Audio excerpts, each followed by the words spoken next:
안녕하세요. 우리는 성불합시다. 이렇게 인사를 합니다. 성불, 부처님이 되십시다. 이렇게 인사하죠. 그리고 다짐을 할 때도 우리는 부처님이 되겠습니다. 이렇게 다짐을 합니다.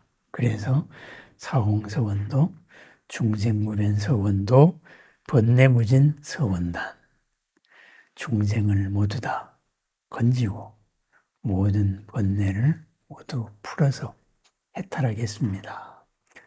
법문무량서원학 불도무상 서원서 모든 가르침을 모두 배우겠습니다. 그리하여 위 없는 불도를 마침내 이루겠습니다. 그럽니다. 그러면은 위 없는 불도를 이룬다. 무슨 말일까요? 바로 부처님이 된다. 이런 말이에요. 그런데 부처님이 된다. 이게 무슨 말일까요? 우리가 항상 쓰는 말이면서도 그 구체적인 내용이 뭐냐 한번 스스로 한번 다짐해 볼 필요가 있습니다. 부처님이 된다. 불교를 공부하는 목적이죠.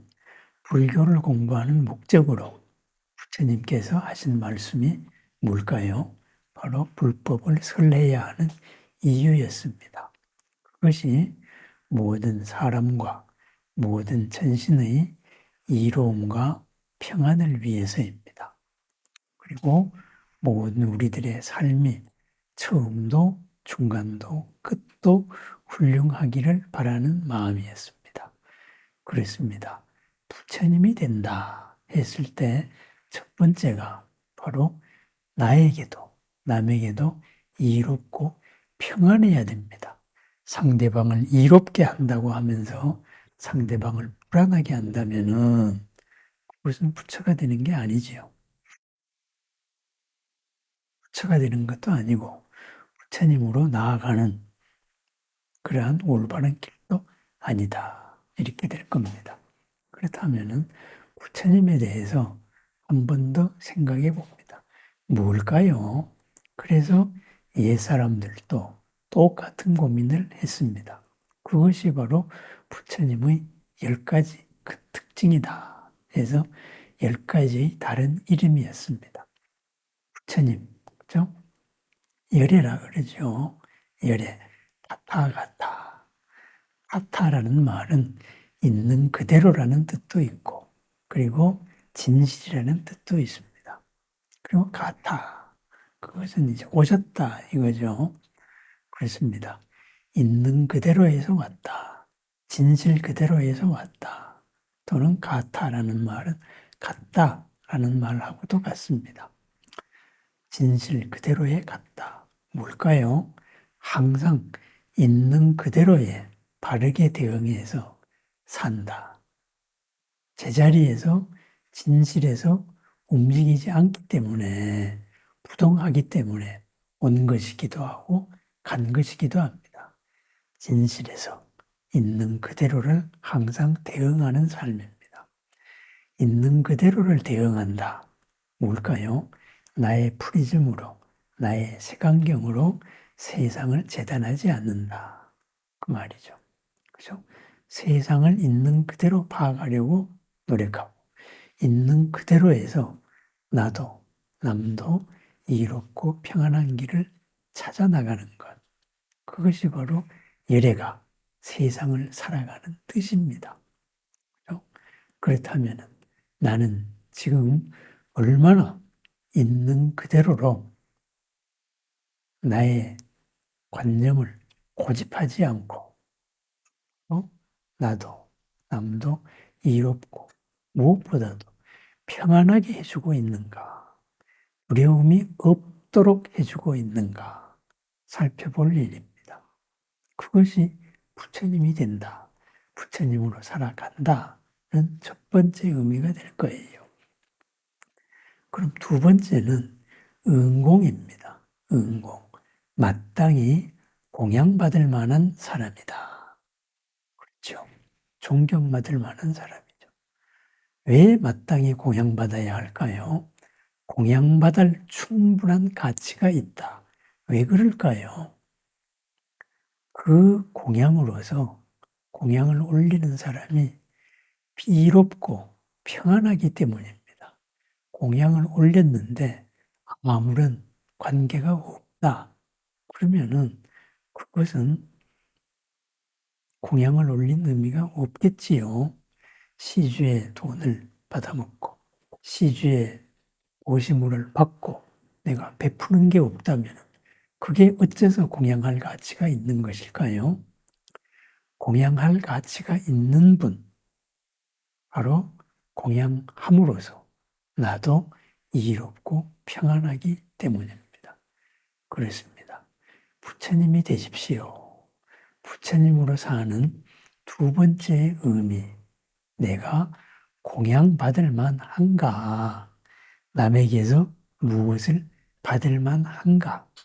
존경을 받을 만한가? 이것을 헤아려 봅니다. 존경을 받을 만한가? 남에게서 내가 받은 것보다 더 많은 것, 더 평안한 것, 더 두려움 없는 것, 자존감을 주고 있느냐? 그렇습니다.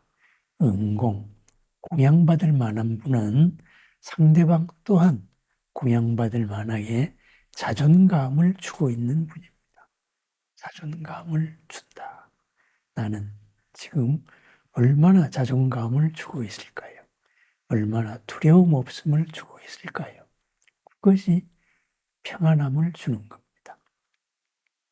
또한 이로움을 주는 겁니다.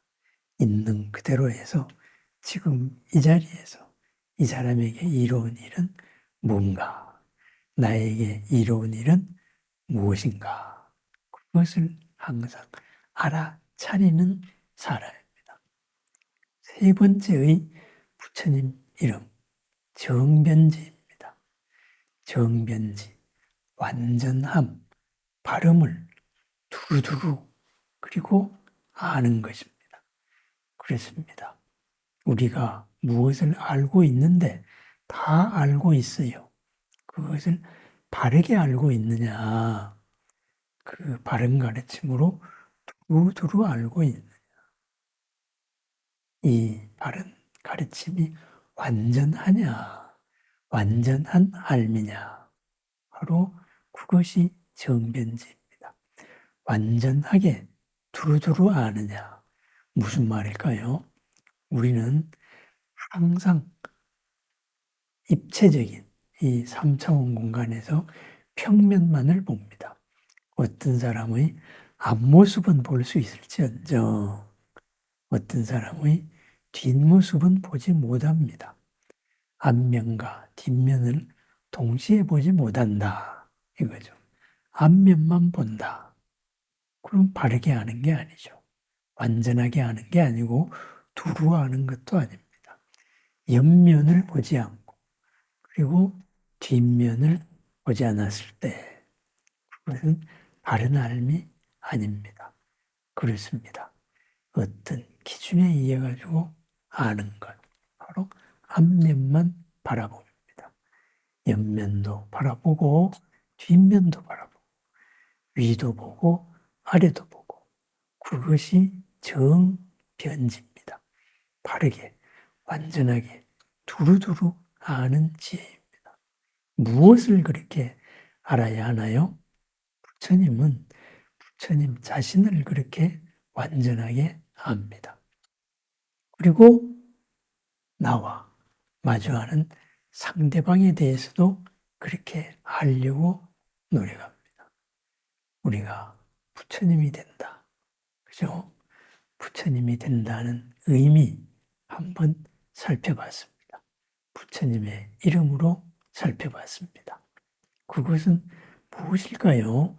부처님으로 나아가는 우리들의 바로 점검 포인트다. 이렇게 볼 수도 있습니다. 열애, 진실, 있는 그대로에서 오고 간다. 항상 있는 그대로에 있으면서 흘러가는 세상에 대응하는 것이죠. 응공, 마땅히 공양받을 만하다. 그렇습니다. 공양을 하는 사람에게도 공양의 대가를 더 크게 느끼게 해주는 사람입니다. 공양을 하는 사람, 올린 사람의 이로움과 평안함을 느끼도록 해줍니다. 두려움 없음과 자존감을 느끼게 해주는 사람. 바로 내가 나에게 대해서 그렇게 하고 있는지, 타인에 대해서 그렇게 하고 있는지 점검해 봅니다. 정변지, 내가 나에 대해서 완전하게 두루 알고 있는지 살펴봅니다. 내가 나를 사랑하고 있는지도 살펴봅니다. 내가 나를 올바른 부처님으로서 대접을 하고 있는지 살펴봅니다. 상대방에 대해서도 그렇습니다. 오늘은 부처님이 되고 부처님으로 살아가는 부처님 이름에 담긴 우선은 앞에 나오는 3가지의 점검 포인트를 한번 살펴봤습니다. 오늘 하루가 부처님으로 살아가는 하루가 되기를 바랍니다. 오늘 하루 나도 남도 있는 그대로 바라보는지, 있는 그대로 대응을 하고 있는지, 그리고 내가 존중받을 만한 사람인지, 내가 완전하게 두루 아는 사람인지 내 스스로를 점검해 봅니다. 부처님으로 살아가는 하루로 이르는 공덕 가득한 하루, 나도 남도 이로운 보람 가득한 하루, 사랑이 넘치는 하루를 축원합니다. 감사합니다.